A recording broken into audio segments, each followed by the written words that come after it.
Quando nós lemos a palavra de Deus de Gênesis a Apocalipse, nós vamos nos deparar com várias passagens, textos e versículos que comprovam que Deus exige que abandonemos os nossos pecados, se nós queremos ter um relacionamento profundo com Ele.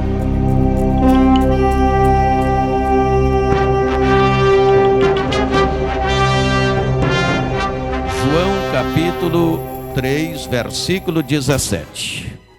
Diz assim: porque Deus enviou o seu Filho ao mundo, não para que condenasse o mundo, mas para que o mundo fosse salvo por ele.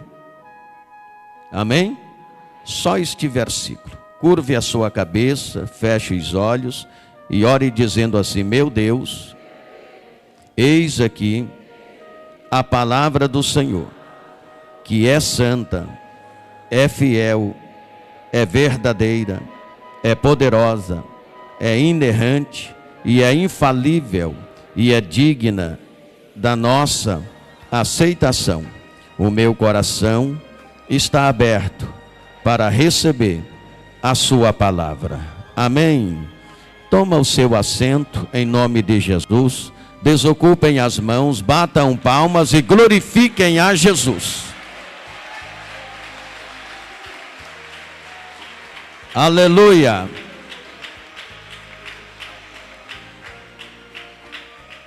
Quero também cumprimentar os ouvintes da Rádio Capixaba. Que Deus abençoe vocês que estão conosco a partir deste momento. Nós lemos a palavra de Deus em João capítulo 3, versículo 17. João capítulo 3, versículo 17, que diz que porque Deus enviou o seu Filho ao mundo, não para que condenasse o mundo, mas para que o mundo fosse salvo por ele. Bem, meus amados irmãos, pela leitura do texto sagrado que fizemos, já é de conhecimento de vocês que vamos falar de salvação. Vamos falar de alguns passos que precisamos dar para alcançarmos a salvação em Jesus Cristo. A palavra de Deus está dizendo que Deus enviou o seu Filho Jesus ao mundo, não para que condenasse o mundo, mas pelo contrário, para que o mundo fosse salvo por ele. E quando a palavra está se referindo ao mundo, está referindo à humanidade na sua totalidade. Um versículo antes deste que nós lemos, o versículo 16 do capítulo 3 de João, a palavra está dizendo que Deus amou o mundo de tal maneira. Um dos versículos mais conhecidos da Bíblia Sagrada. E deu o seu Filho unigênito para que todo aquele que nele crê não pereça, mas tenha o quê? A vida eterna. Meus amados, Deus amou o mundo de maneira tal que enviou Jesus Cristo, o seu Filho amado, para morrer na cruz, para nos salvar. O evangelista João não encontrou outras palavras que pudessem expressar o grandioso amor divino pela humanidade. Mas é preciso que o homem dê alguns passos para alcançar esta salvação. Mesmo Deus tendo amado o mundo de tal maneira, dando o seu Filho unigênito, para que todo aquele que nele crê não pereça, mas tenha a vida eterna. Mesmo Deus tendo enviado Jesus, não para que condenasse o mundo, mas para que o mundo fosse salvo por ele, é necessário que as pessoas que aceitam a salvação dê alguns passos para obter esta salvação. Salvação é, teologicamente, a anulação da dívida que a humanidade tem diante de Deus. Dívida esta contraída lá no Éden pelos nossos primeiros pais. Porém, com o sangue precioso de Jesus Cristo, derramado na cruz do Calvário, ao ser crucificado, Jesus comprou diante de Deus o direito de perdoar esta dívida que, humanamente falando, seria impagável. Jesus pagou esta dívida por nós. Jesus, com o seu sangue derramado na cruz, ele pagou esta dívida que nós não poderíamos pagar. Então Jesus, ele substituiu a nossa falta no Calvário para pagar a nossa dívida, para perdoar os nossos pecados. Agora, esse perdão só pode ser adquirido por aqueles que aceitam Ele, Jesus, como seu único e suficiente Salvador pessoal. Aleluia, louvado seja Deus.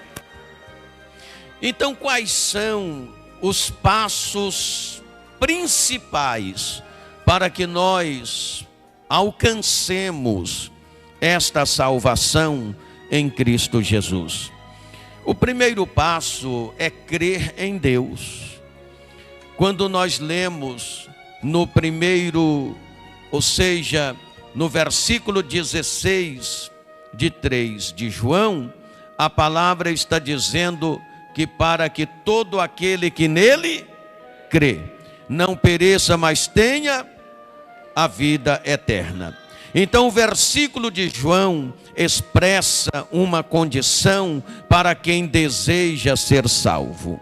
O primeiro passo é crer em Deus e crer em Jesus Cristo como seu único e suficiente Salvador pessoal. Quando Paulo e Silas pregou para o carcereiro de Filipe, e quando o carcereiro de Filipe perguntou para eles: o que hei de fazer para herdar a salvação? A resposta de Paulo e Silas foi esta: crê no Senhor Jesus Cristo e serás salvo, tu e a tua casa. É preciso crer em Deus, é preciso crer em Jesus Cristo. Aleluia. Mas crer em Deus, irmãos, é crer com atitude. Não é simplesmente dizer que crê em Deus e suas atitudes não provam esta crença. É preciso crer em Deus, é preciso crer em Jesus Cristo com atitude. E como é que se crê com atitude? Crer em Deus com atitude significa de fato uma atitude em direção ao que você acredita. Crer em Deus com atitude é viver os padrões do Evangelho. Crer em Deus com atitude é viver segundo o que você crê. Há pessoas crentes que não acreditam que o estilo de vida proporcionado por Deus e inseridos no cânon sagrado é o melhor. Há pessoas que afirmam que creem em Deus, que creem em Jesus Cristo, mas não têm atitude em direção ao que você crê. Não tem atitude em direção a este Deus que você diz que você crê. Porque quando nós temos atitude em direção a este Deus que afirmamos que cremos nele, então nós construímos o quê? Um relacionamento com ele, uma amizade com ele, uma comunhão com Ele. E quando nós criamos este relacionamento com Ele, é aí que nós o conhecemos, porque Ele se revela a nós. Aleluia, louvado seja Deus. Então é preciso que você creia, mas é preciso que você crê com atitude. Atitude em direção ao Deus que você crê. Muitas pessoas, uma infinidade de pessoas, dizem que creem em Deus, acreditam na existência de Deus, não são pessoas ateus, mas não têm atitude em direção ao Deus que você crê.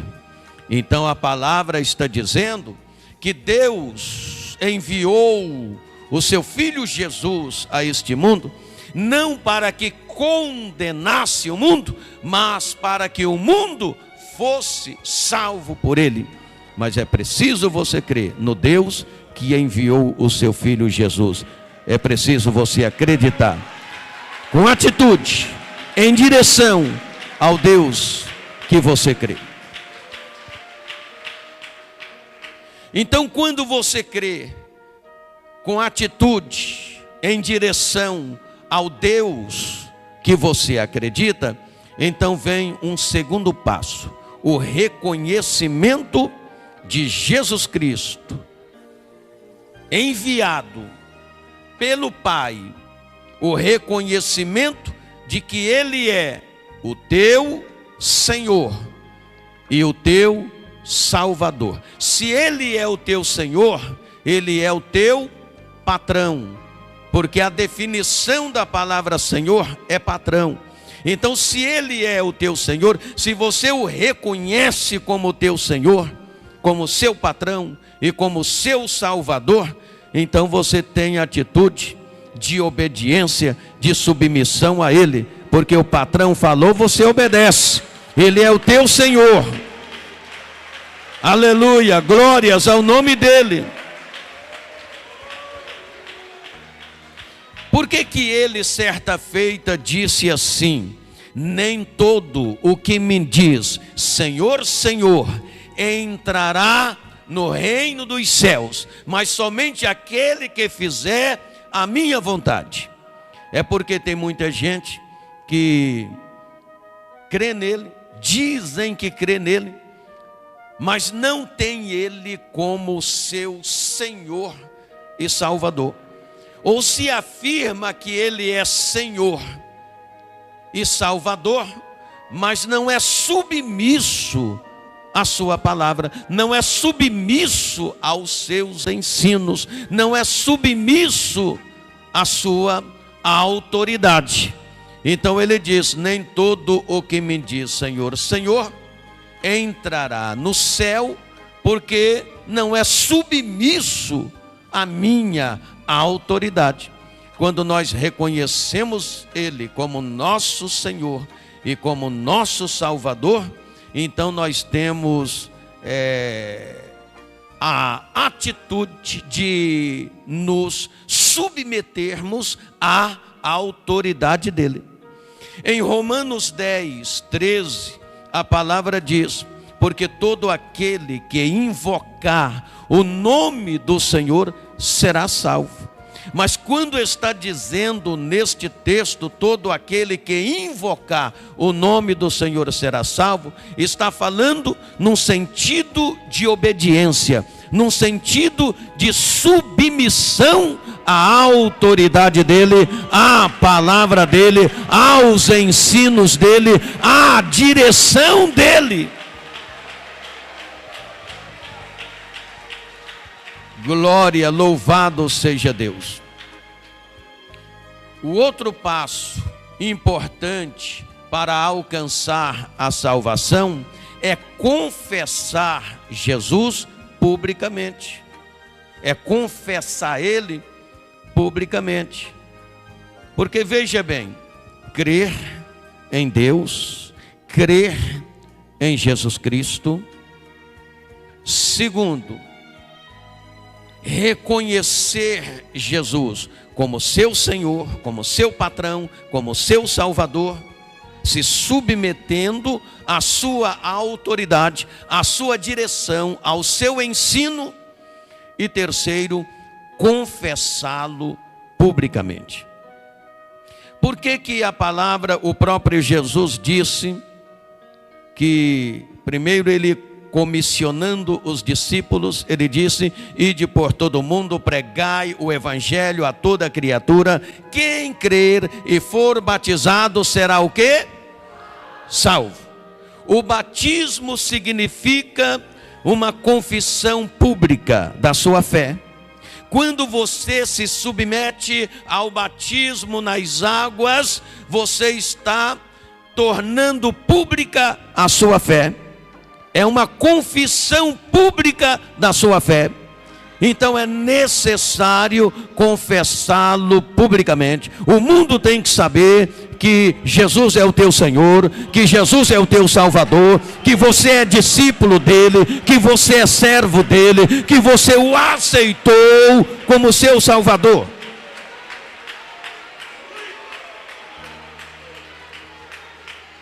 Aleluia.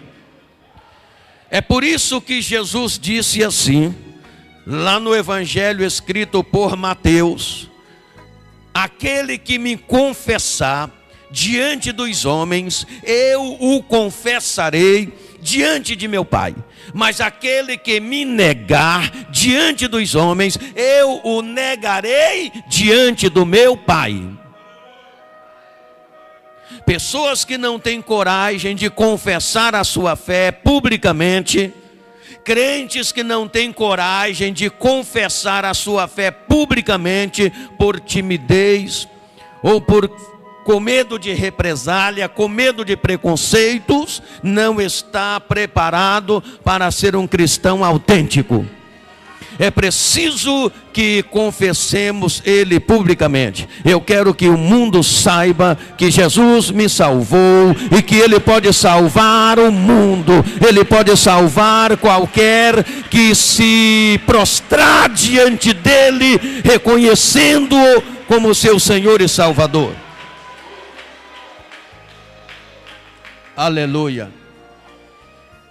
Em Romanos, no capítulo 10 e no versículo 9, a palavra diz: se com a tua boca confessares o Senhor Jesus como seu Salvador e com o seu coração creres que Deus o ressuscitou dos mortos, então serás salvo. Aleluia. Bendito é o nome daquele que vive e reina por toda a eternidade. Louvado seja o nome de Jesus. Então, meus amados, não basta dizer eu creio. O homem, a mulher, tem de confessar que Jesus Cristo é o seu Senhor, e essa confissão deve ser pública. O mundo precisa saber que você é de Jesus, que você é ovelha dele. O mundo precisa saber disso. Que nós somos ovelhas do seu pasto. E nós não abrimos mão dessa fé, dessa confissão de fé pública. Aleluia. Mas o outro passo, o quarto passo para alcançar a salvação é o arrependimento dos nossos pecados. Diga comigo, arrependimento. E quando falamos de arrependimento, estamos falando de abandono do pecado. Porque o pecado precisa ser, primeiro, reconhecido, segundo, confessado, terceiro, abandonado. Arrependimento é isso. Tem gente que se arrepende, dizem que se arrepende, mas nunca abandona os seus pecados. Continuam reincidindo nos mesmos pecados. Em Atos capítulo 3, versículo 19, a palavra diz: arrependei-vos, cada um de vossos pecados. Quando Pedro pregou após o derramamento do Espírito Santo, Pedro prega, e ele fala sobre a confissão dos pecados. Arrependei-vos para que sejam apagados os vossos pecados. Eu disse que arrependimento é reconhecer que é pecador, é confessar e é abandonar o pecado. Aleluia, louvado seja Deus.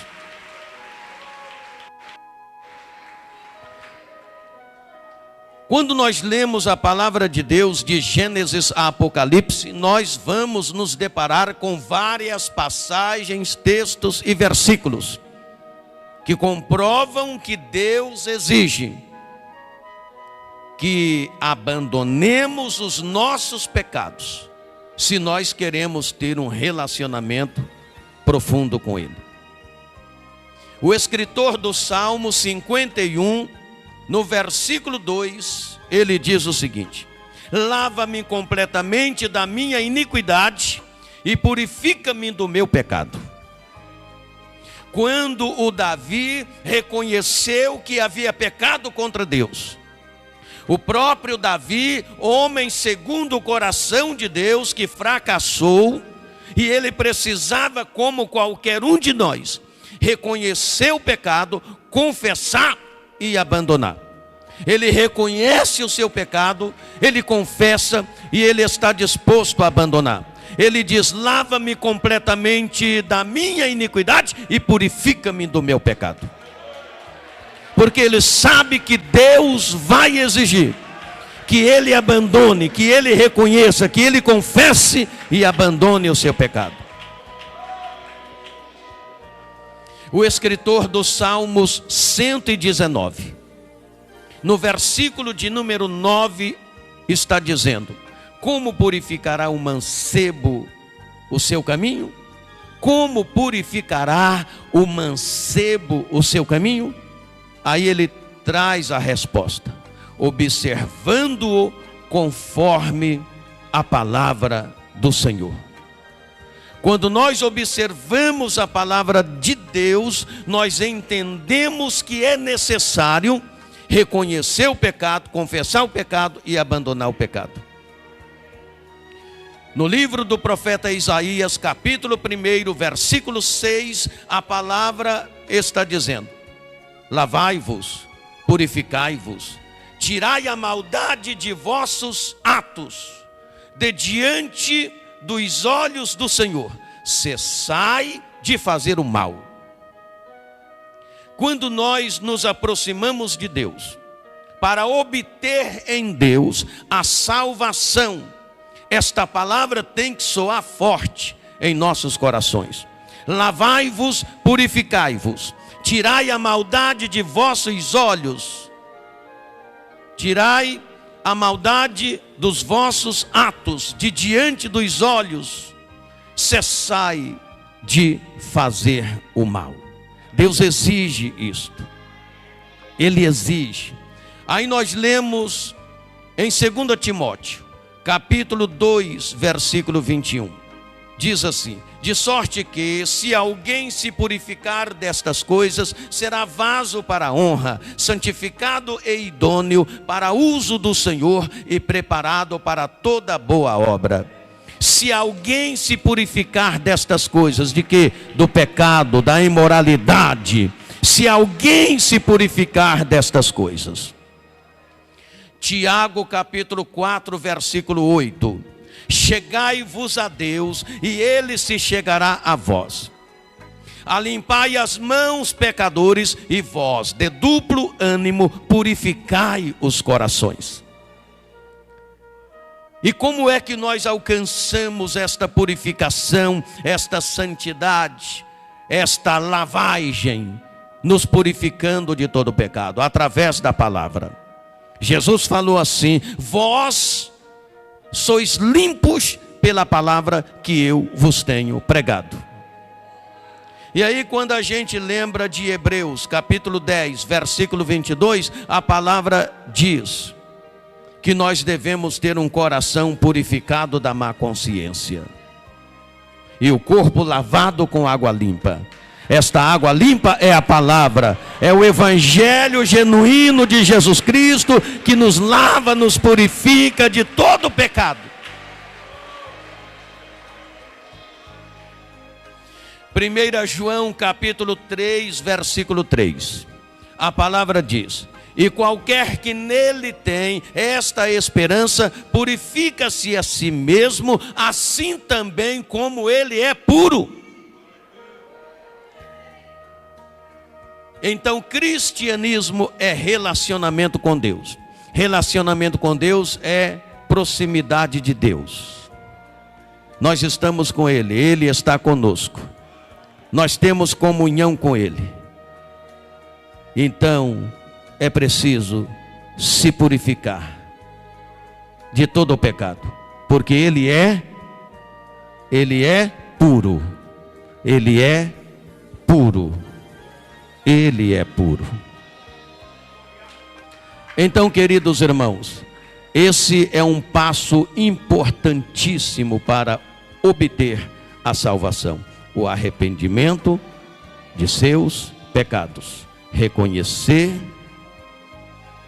confessar e abandonar. Isso é o processo de purificação, de santificação. E aí vem a importância da gente passar por este processo, porque a Bíblia diz que sem a santificação ninguém verá o Senhor. Deus está purificando a cada dia este povo, esta igreja. A cada dia Deus está santificando e purificando o seu povo, tornando o seu povo mais puro, mais justo, mais santo na presença dEle. Aleluia.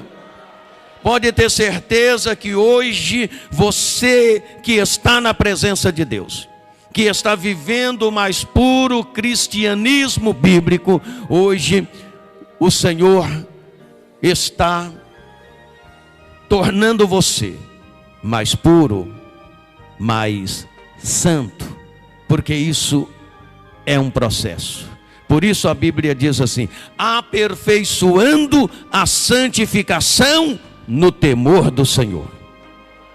O inimigo quer nos tornar impuro, mas Deus está a cada dia tornando o seu povo, a sua igreja, mais pura, mais santa, mais santificada na presença dEle, até que Ele venha para nos levar. Se você crê, glorifica o nome de Jesus. Aleluia. E o outro processo, ou melhor, o outro passo para obter a salvação: Deus enviou o seu Filho ao mundo, não para que condenasse o mundo, mas para que o mundo fosse o quê? Salvo por Ele. O outro passo é a obediência. Temos de ser obediente ao Senhor, e obediente até o fim. O escritor aos Hebreus, no capítulo 5, versículo 9, está dizendo: tendo ele sido aperfeiçoado, veio ser o autor da eterna salvação para os que lhe obedecem. Para os que lhe obedecem. Então não adianta dizer Senhor, Senhor, não adianta dizer que crê, não adianta dizer que crê em Deus, que crê em Jesus, que é cristão, que pertence a esta ou aquela denominação, se você não for obediente aos preceitos de Deus estabelecidos na Escritura Sagrada.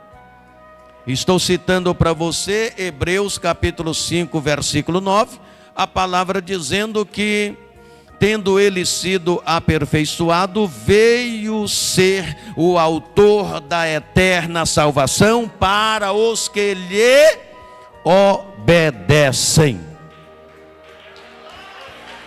Aleluia!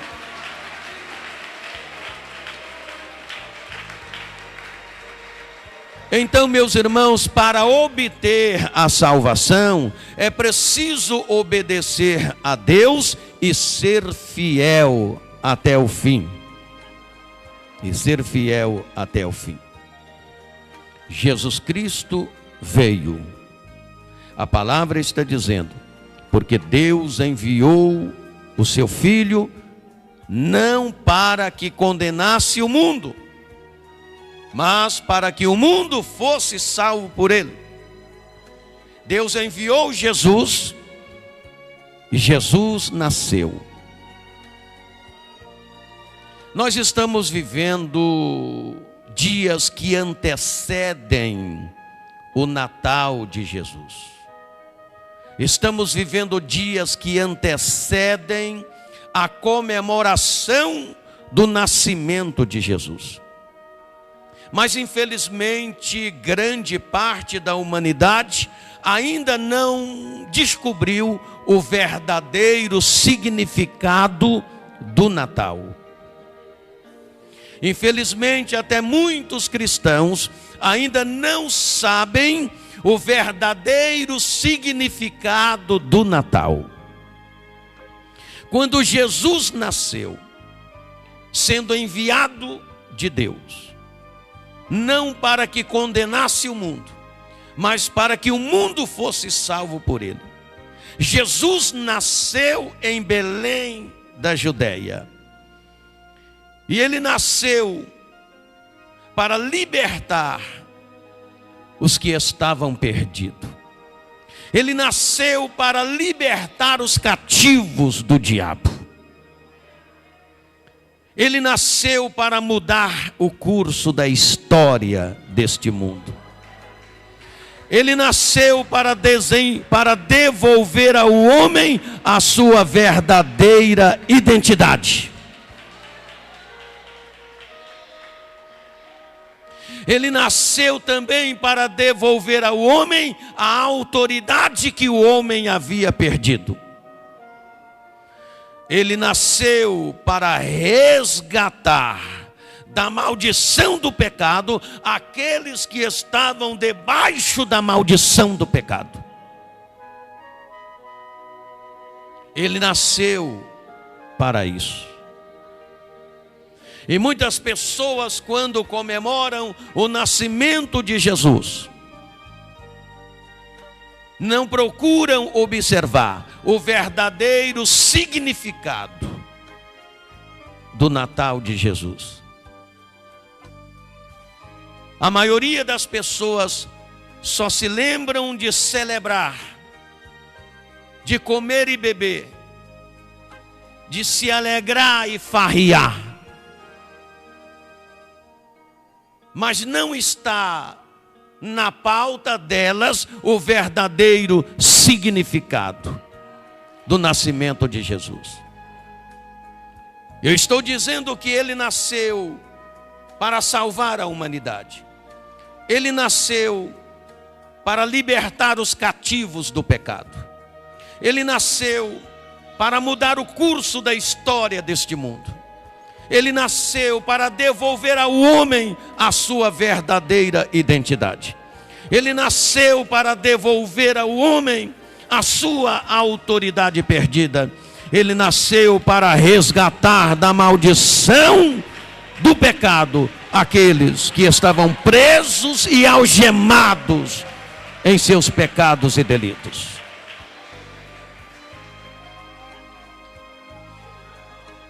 Mas ele que nasceu para consumar a obra de redenção, ele tinha de morrer. E ele morreu. Ele morreu para dar ao homem a honra de ser chamado Filho de Deus.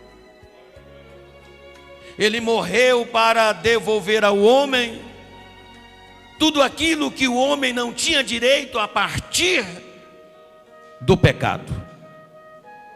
Ele morreu para que nós fôssemos feitos herdeiros de Deus e co-herdeiros de Jesus Cristo. Ele morreu para dar a oportunidade ao homem dele ser feliz novamente. Ele morreu para fazer de cada um de nós cidadão do céu. Aleluia, glórias ao nome de Jesus. Pode glorificar o nome dele.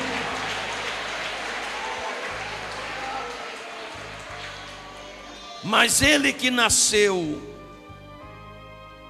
para nos trazer a salvação e que morreu porque era um processo para consolidar a nossa salvação. E na consolidação desse processo, ele tinha de ressuscitar. E ele ressuscitou. Ele ressuscitou dentre os mortos. E ele ressuscitou para garantir ao homem a sua ressurreição. Ele ressuscitou para desfazer as maracutaias de Satanás. Ele ressuscitou para desmanchar os planos de Satanás.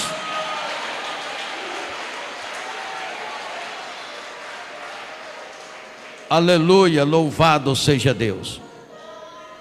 Os planos de Satanás eram a destruição total da humanidade. Era a destruição total da humanidade. Ele veio roubar, matar e destruir. Estava nos planos de Satanás escravizar o homem até o fim. Estava nos planos de Satanás não permitir que houvesse adorador verdadeiro nesta terra. Nos planos de Satanás estava incluído: nesta terra não haverá adorador dele. Todos estão sob o meu comando e o meu domínio.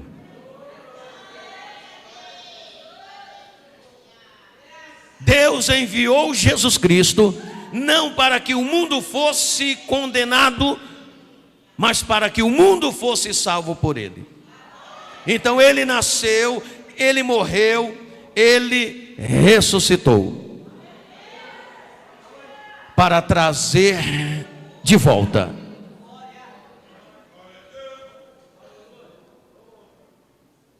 aquilo que o homem perdeu na queda lá no Éden. Satanás está num desespero tremendo, e lá no livro do Apocalipse a palavra diz que o desespero dele é grande, e fala o motivo: porque ele sabe que pouco tempo lhe resta para agir. E olha aqui,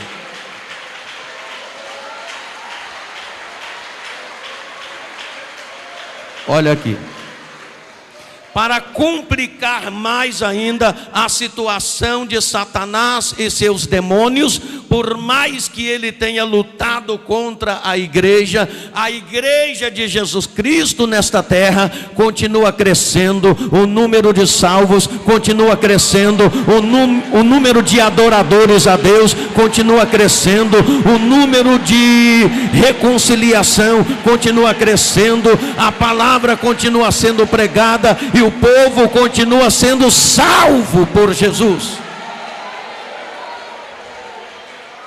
Aleluia, louvado seja Deus. Satanás, ele tenta de tudo, pelo menos para diminuir o número de salvos. Ele tem suas artimanhas, ele tem seus meios de prender a humanidade. Ele faz tudo aquilo que lhe for possível para prender a sua atenção, através de entretenimento, através de diversões inventadas por ele, que ludibriam a mentalidade das pessoas. Ele tem uma estratégia muito forte para esta nova geração. Haja visto o número de jogos eletrônicos para prender as crianças nessas coisas. E coisas violentas, jogos eletrônicos que já vai formando o caráter da criança até de ser um assassino. Ele tem suas estratégias.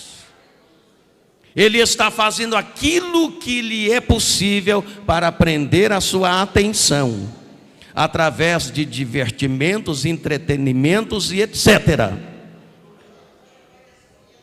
Mas a igreja de Jesus Cristo, tão combatida desde a sua existência, pelos planos elaborados por Satanás, quantos pregadores morreram na noite de São Bartolomeu na França, queimado nas fogueiras, quantos morreram no Coliseu de Roma, devorado por leões, mas a igreja continua avançando, o evangelho continua.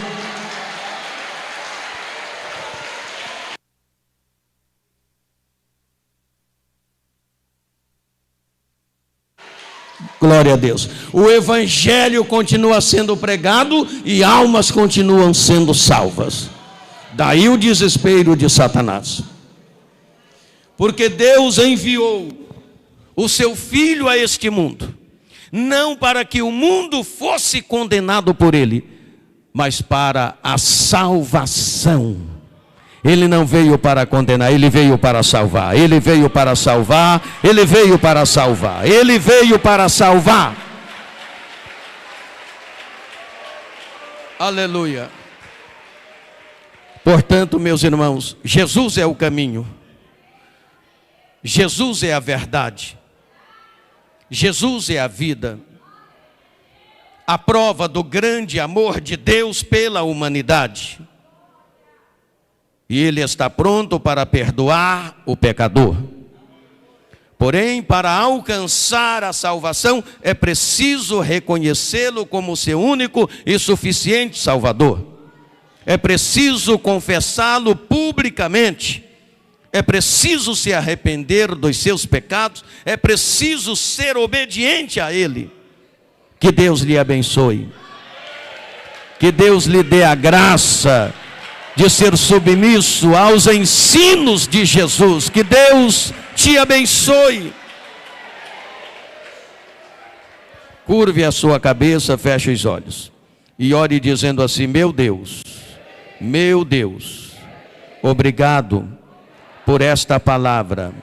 Está guardada em meu coração para eu não pecar contra ti. Amém. Pode dar aplausos para Jesus. Pode louvar o nome dele. Irmãos internautas, Deus abençoe vocês. Igreja, diga assim: Jesus visita cada internauta. Que todos eles sejam abençoados, agora e sempre. Amém.